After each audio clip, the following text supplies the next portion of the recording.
Hello guys, how's it going? Screezilla here, I hope you're all well. So, a little bit less speculation now. The Russian destroyer has been announced, and it's not the Leningrad, unfortunately. I wished I was proven it right, but unfortunately not. It's the Soviet 7, the Project 7U. So, this is the... Excuse me for one moment. Taking a deep breath. Suboratsilin class destroyer, to give it its Russian name, which is probably completely butchered. The Soviet 7U.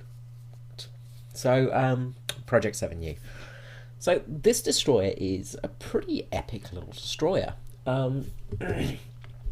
It's actually a evolution of the 7. So there was a Project 7, hence why there's a U on the end of this one. This is the U variant.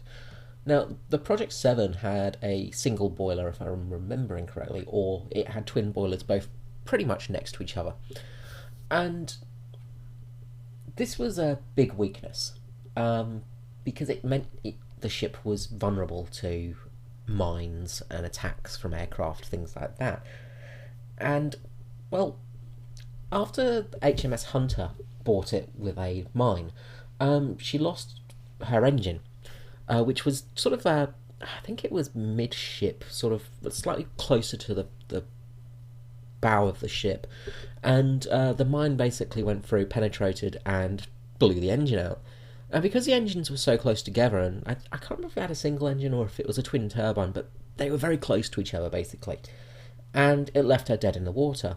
Now, the ship actually survived it. It didn't sink, but the engine was gone, and there was no repairing it. So it was effectively dead in the water, and it was lost.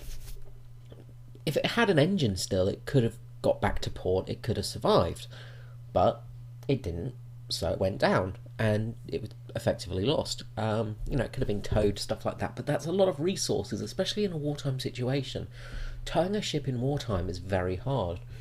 So with this, the original 7, which was based off an Italian-style destroyer, I can't remember the exact name of it, but it was an Italian destroyer. This is basically the Soviets wanted the Italian style because the Italians had destroyers that were used more for calm waters, because the Russians basically work in the Black Sea and the other one, which I'm completely forgetting the name of. But basically very still water. They've got ways to get to Japan via the Dead Sea, not Dead Sea, Black Sea and stuff like that, which don't have waves. They're not tidal seas, so they don't have to worry too much about really rough weather. The Italian destroyers were perfect. Destroyers were perfect for that, so that's what they based it off of. So after HMS Hunter, the Soviets wanted a stronger ship capable of taking a hit and not being lost to a single engine going, or twin engines. Hence it's having twin engines, but they were slightly spaced apart to allow it to take a torpedo hit, or a mine hit, or a hit in general, and still be able to move. So, the Soviet 7 was one of the most powerful destroyers of its day. It had what the Soviets called a cruiser setup, because it had big guns. Now, generally, destroyers had sort of relatively big guns, about 110mm, sometimes 120. This had the 130mm guns, so it was a big gun on it. However, with its superior artillery, it did have one major drawback, and it always had this problem, and that was its anti-aircraft capability. Now, Russia's biggest weakness at the beginning of the war was from the air. As Russia was finding out fast, it lost the battleship Murat to two Ju-87s. I can't remember the name of the other battleship. I was trying to look it up, but I believe there was another battleship also lost to a Ju-87. And what happened with the Murat was two Ju-87s hit the front of the ship with 1,000-kilogram bombs and blew the front off, basically. And that ship was out for the war. a major Russian battleship. Now, the Murat was a First World War class, but it was still a major battleship. They also had the big problem of the Ju-87 dive bombing, and it was so precise with its dive bombing, it could send a bomb down the smokestacks. And if a bomb landed on the smokestack, it was the end of that ship because, well, kaboom. Even if it's not necessarily the explosives in the engine itself. With a steam engine, of course, you've got pressure, things like that, and also you've got hot water inside of it. And what happens is when that explodes, if there's a rupture to the outer shell of the ship and cold seawater bursts through and hits the engine, you get an explosive factor from it because hot and cold water both mixing at extreme temperatures and it just goes boom. It's actually a theory on why the Titanic went down so fast, but we're moving away from what we want to talk about. So the Russians wanted better AAA for all of their ships. It's still relatively weak on the AAA front, but this ship does have pretty good anti-aircraft defense. Better than when she was first laid out with the blueprints. Where it lacked in anti-air defense, it made up for with fantastic torpedoes and artillery. It was more like a small cruiser than a destroyer. It was a fast, tiny cruiser, basically. It had okay armour, but, destroyer armour is not really armour, it's built for speed.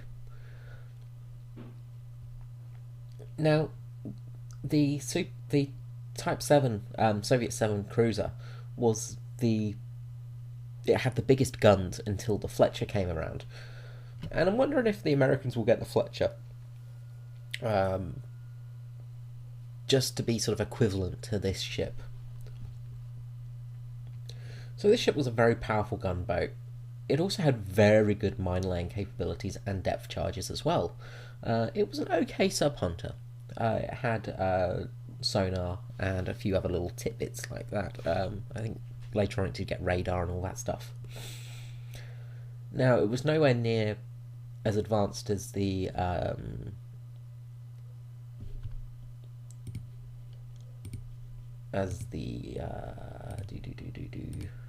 Tribal class destroyer, with like the anti-aircraft guns and the COK computers and stuff like that, which meant that it had better aiming capability, stuff like that, but it was still a pretty advanced ship, especially for the Soviet army. This was a really good ship, and it made its name in the Atlantic convoys, escorting merchant ships from England to Russia. This ship really did make a difference, and with the upgraded anti-aircraft guns, they really did put an absolute punishment on the Germans at the time. I can't remember the name of the battle, but there was one particular battle where there was something like 80 or 100 German planes coming in. They lost one merchant ship to this assault, and the Germans lost about 60 planes or something like that, as well as, I think they lost a submarine and they lost a couple of ships as well. It was a really big moment of the war, a turning point, because Russia could get what they needed again. Tanks, parts, bits and bobs like that. So it was a really big turning point for Russia, and this ship is basically heralded as the saviour for that part of the war.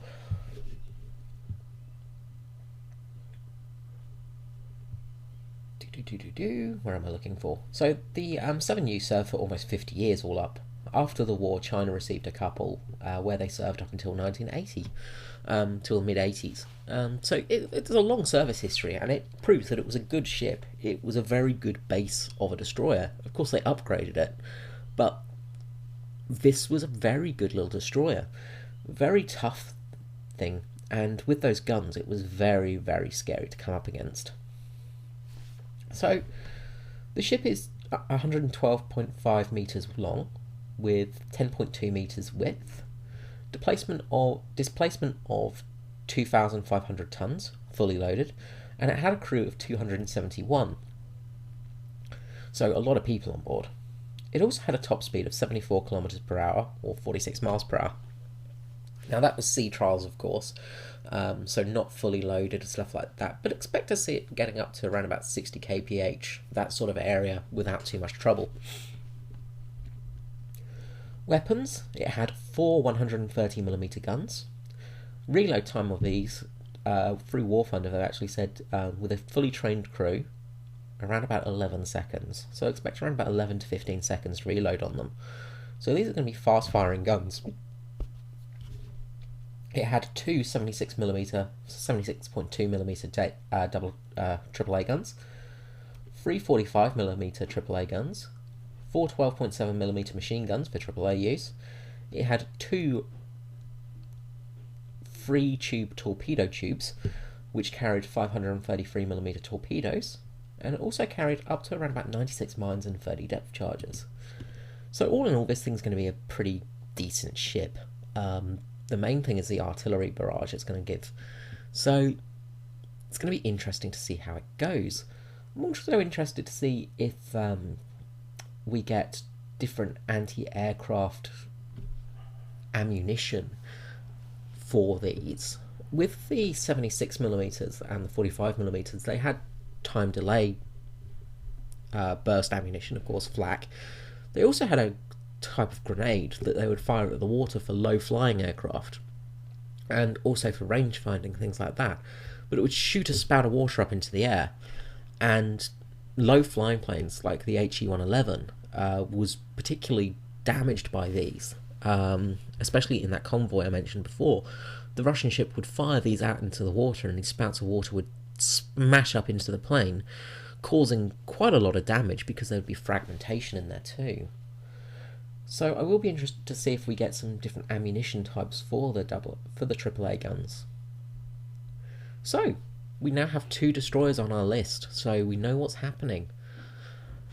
Okay guys, I hope you enjoyed this video. Sorry for the still images. I can't really do any gameplay with this until we get some beta testing out of it. So it's pretty much just still images and me talking. But we will, as soon as I get some footage, I will be posting it up for destroyers. I reckon with this announcement we'll be getting the destroyer test relatively soon, because we have 2 nations with destroyers now. I don't think they're going to put all of the destroyers in yet, so we're probably going to get Russia and England, test those destroyers, see how it goes, see what the gameplay's like, and then if people agree that it's good, then we'll start seeing the other destroyers pop up relatively quickly. Alright guys, I hope you have a good day, and comment below of what you think of this destroyer, and I'll see you next time. Thanks a lot. Bye bye.